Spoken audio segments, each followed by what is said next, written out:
The Indian Councils Act of 1919, commonly known as the Montague-Chelmsford Reforms, marked a significant turning point in the struggle for India's self-governance. To understand its significance, we must first delve into the historical context that led to its enactment. India, in the early 20th century, was a nation yearning for greater autonomy. The British Raj, while bringing about advancements in infrastructure and administration, had also fostered a growing sense of discontent among the Indian populace. The Indian National Congress, founded in 1885, had been steadily gaining momentum in its advocacy for greater Indian participation in governance. The First World War further intensified these demands. Indian soldiers had fought valiantly for the British crown, raising expectations for political concessions in return. The war's end brought with it economic hardships and a renewed sense of urgency for political reforms.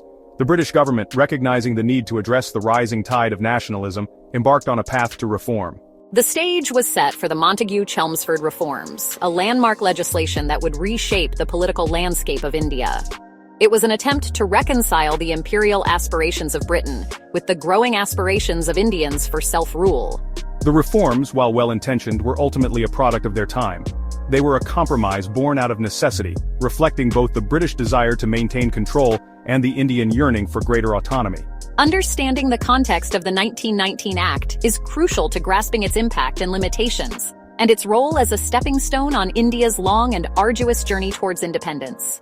The Montague-Chelmsford reforms were named after Edwin Montague, the Secretary of State for India, and Lord Chelmsford, the Viceroy of India.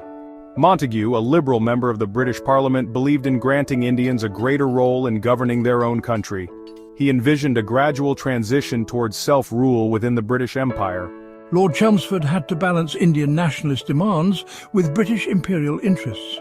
Together, they toured India in 1917 to 18, meeting leaders to gather views on reforms. Their report laid the foundation for the Government of India Act of 1919, proposing diarchy at the provincial level. The reforms aimed for cooperation between Indians and the British, advocating gradual power devolution. The legacy of Montague and Chelmsford remains intertwined with India's struggle for freedom.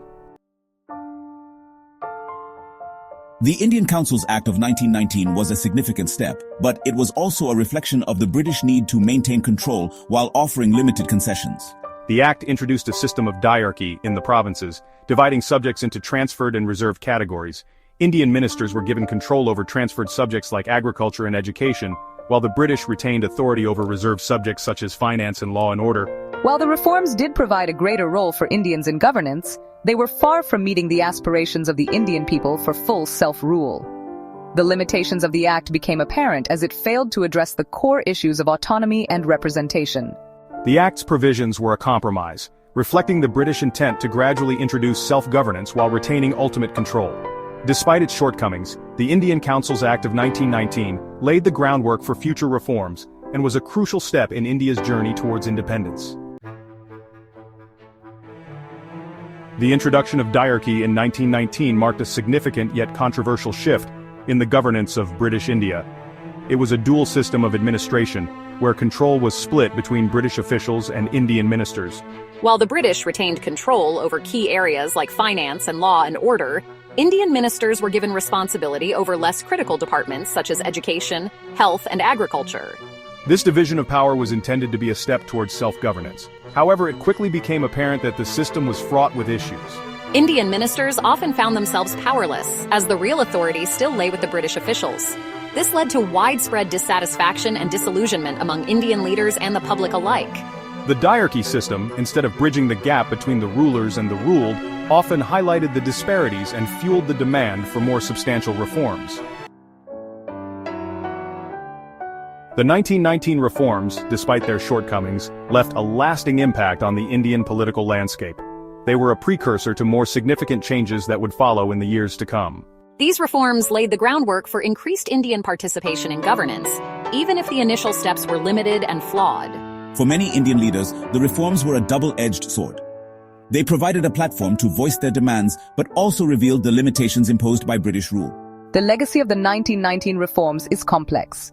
While they did not fulfill the aspirations of the Indian populace, they ignited a stronger, more unified movement for complete independence. Ultimately, the 1919 reforms were a pivotal chapter in India's journey towards self-rule, setting the stage for the eventual end of British colonialism in the subcontinent.